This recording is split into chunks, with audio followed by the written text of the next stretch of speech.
Hi students, welcome to Prahi Sanskrit world. Inter second year students, ఈరోజు నేను మీకు విక్రమాంక సౌందర్యం అనే పాఠం ఎక్స్ప్లెయిన్ చేస్తున్నాను. అయితే విక్రమాంక సౌందర్యం అనే పాఠ్యభాగం బిలహన మహాకవి చేత రచించబడింది అనమాట.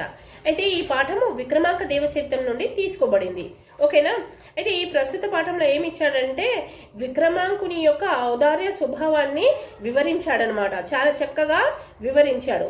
అయితే అహమల్లుడు అనే ఒక రాజు దక్షిణ భారతదేశమందు కర్ణాటక ప్రాంతాన్ని పరిపాలించేవాడు. అతనికి ముగ్గురు కొడుకులు అనమాట, సోమదేవుడు, విక్రమాంక అండ్ జయసింహ.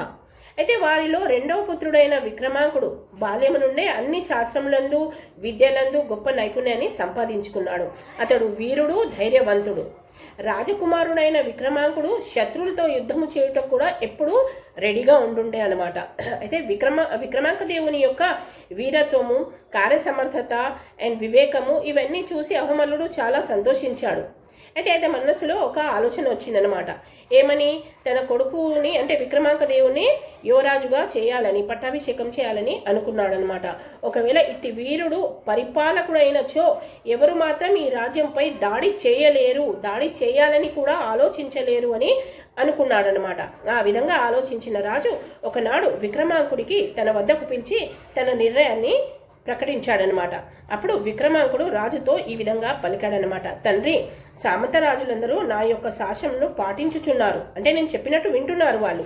ఈ రాజ్యమునందు నేను నా అభిష్టం మేరకు దాన ధర్మాలు చేయుచున్నాను. అంటే ఈ రాజ్యంలో నా ఇష్ట ప్రకారము నేను దాన ధర్మాలు చేస్తున్నాను అండ్ అన్ని భోగాలను పొందుచున్నాను. అంటే నాకు కావాల్సినవన్నీ నాకు దొరుకుతున్నాయి, దానం చేస్తున్నాను, నా ఖర్చులకు కావాల్సినవి నేను తీసుకుంటున్నాను. సామంతరాజులు కూడా నేను చెప్పినట్టు వింటున్నారు. మీ అనుగ్రహముచే సర్వము నాకు లభిస్తుంది.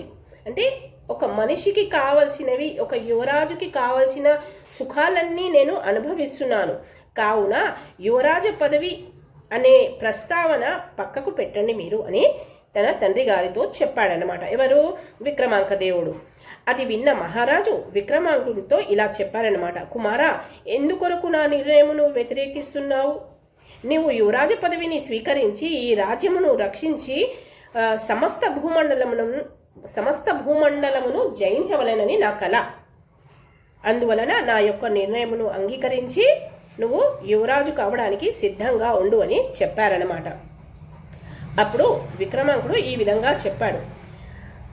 ఎప్పుడు తన తండ్రి యొక్క దుఃఖపూరితమైన మాటలు విని తండ్రితో ఈ విధంగా చెప్పాడనమాట. తండ్రి, నా మీద ఏదైతే మీకు పక్షపాత ప్రవర్తన ఉందో దాని వలన నాకు బాధ కలుగుతుంది. మీకున్నటి పక్షపాతమైన వైఖరి చూసే నాకు బాధ కలుగుతుంది. మీకు జ్యేష్ఠ పుత్రుడు సోమదేవుడు, అంటే పెద్ద కొడుకు సోమదేవుడు అనమాట. అతడు ఉండగా చిన్న కొడుకుకి రాజ్యాభిషేకం చేయడం, పట్టాభిషేకం చేయడం అది సరి అయినది కాదు. అది రాజ్యాంగ విరుద్ధం. అయితే రాజ్యాంగం ప్రకారం కూడా పెద్ద కొడుకే రాజు తర్వాత యువరాజు కావాలి. కాబట్టి ఈ రాజ్యాధికారానికి నేను అర్హుడని కాను అని చెప్పాడనమాట. కావున నాకు అగ్రజుడైన సోమదేవునికే ప్రథమముగా రాజ్యాధికారంపై అర్హత కలదు. అంటే అగ్రజుడు అంటే పెద్దవాడనమాట. అంటే సోమదేవునికే ఈ రాజ్యం మీద అంటే యువరాజుగా అయ్యే అధికారం ఉంది. నేను చిన్నవాడిని కాబట్టి ఆ అర్హత నాకు లేదు. అంటే రాజ్యాంగం ప్రకారం, అంటే కాన్స్టిట్యూషన్ ప్రకారం ఏంటంటే ఒక రాజు తర్వాత రాజు యొక్క పెద్ద కొడుకు యువరాజు కావాలి, అతనికి పట్టాభిషేకం చేయాలి. కానీ మీరు నాకు చేయాలనుకుంటున్నారు, అది సరి అయిన మాట కాదు. కాబట్టి మీరు సోమదేవుణ్ణే పట్టాభిషేకం చేయాలి, అతనికే అది అర్హత కలదు అని చెప్పాడనమాట. అంతేకాక రాజ్యమును నేను అక్రమంగా అన్యాయ మార్గమున పొందలేను. అంటే ఒకవేళ అన్నకు రాజ్యాధికారం ఇవ్వలేదనుకోండి, అక్కడ ఏమవుతుంది? నేను మా అన్నగారికి అన్యాయం చేసినట్టు అవుతుంది, అక్రమంగా ఈ రాజ్యాన్ని తీసుకున్నట్టు అవుతుంది అని తన తండ్రి గారికి చెప్పాడనమాట. ఒకవేళ మీ నిర్ణయం పాటించి నేను అధర్మముగా రాజ్యమును పొందినచో పవిత్రమైన చాళుక్య వంశానికి నా వలన కలంకము అనేది మిగిలిపోతుంది. కాబట్టి ఆ ఆలోచనని మీరు చిరకాలముగా మహారాజుగా ఉండి అగ్రజుడైన సోమదేవుని యువరాజుగా చేసి మీరు రాజుగా ఉంటే నేను మీ ఇద్దరిని అనుసరిస్తూ మీరు చెప్పినట్టు వింటూ మీకు సేవ చేసుకుంటూ ఈ రాజ్యభారాన్ని మోస్తాను. కానీ నాకు రాజ్యాధికారము వద్దు అని తన తండ్రి గారితో చెప్తాడనమాట. ఆ మాటలు విన్న రాజు అహమల్లుడు ఆశ్చర్యమునకు పొంది విక్రమాంకుని యొక్క ఔదార్యమును చూచి చాలా గర్విస్తాడనమాట.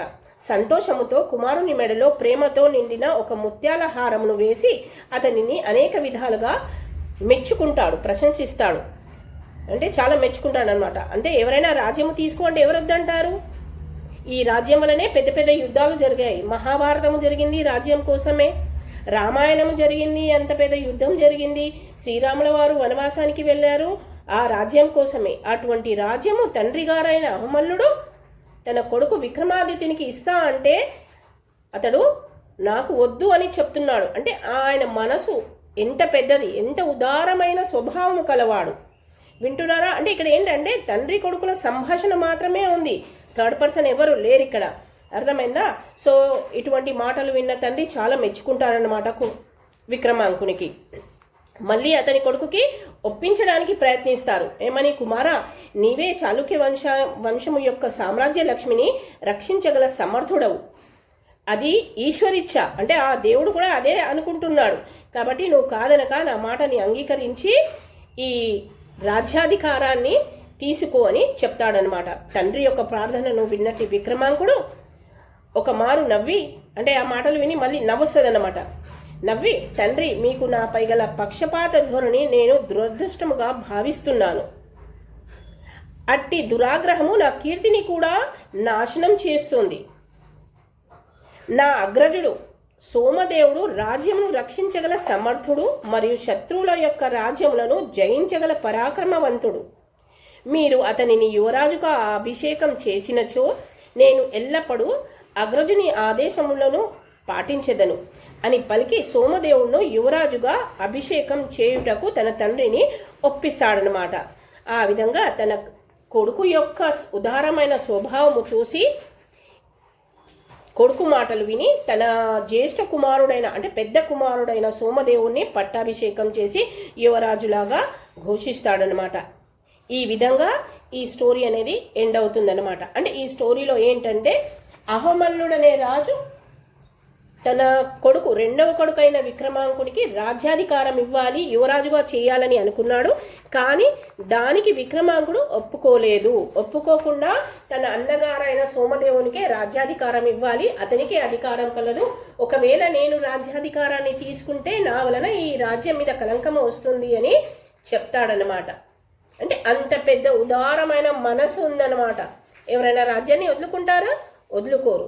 కాబట్టి ఈ లెసన్ పేరు ఏంటి మనకు? విక్రమాంకస్య ఔదార్యం. అంటే విక్రమాంకుని యొక్క ఔదార్యము, అతని పెద్ద మనసు, ఎంత ఉదారమైన స్వభావం కలదు అన్నది ఇందులో ఇచ్చాడు. సింపుల్గా స్టూడెంట్స్ మీరు గుర్తు పెట్టుకోవాలంటే తండ్రి కొడుకుల మధ్య జరిగిన సంభాషణ ఇది. తండ్రి ఎలా ఒప్పించడానికి ప్రయత్నించాడు, కొడుకు ఎలా కాదు అని చెప్పాడు అన్నది స్టోరీ అనమాట. ఈ విధంగా మీరు గుర్తుపెట్టుకుంటే మీరు మీ సొంత పదాలలో ఈ స్టోరీ అనేది రాయొచ్చు. ఇంకా 6 మార్క్స్ మీకు ఫుల్గా వస్తాయి. ఓకేనా స్టూడెంట్స్? ఒకవేళ మీకు స్టోరీ అర్థమైతే దీన్ని లైక్ చేయండి, సబ్స్క్రైబ్ చేయండి, షేర్ చేయండి. ఏమైనా ఉంటే మీరు కమెంట్ చేయండి. అకార్డింగ్ టు దట్ కమెంట్ నేను నెక్స్ట్ వీడియో పంపిస్తాను. Thank you.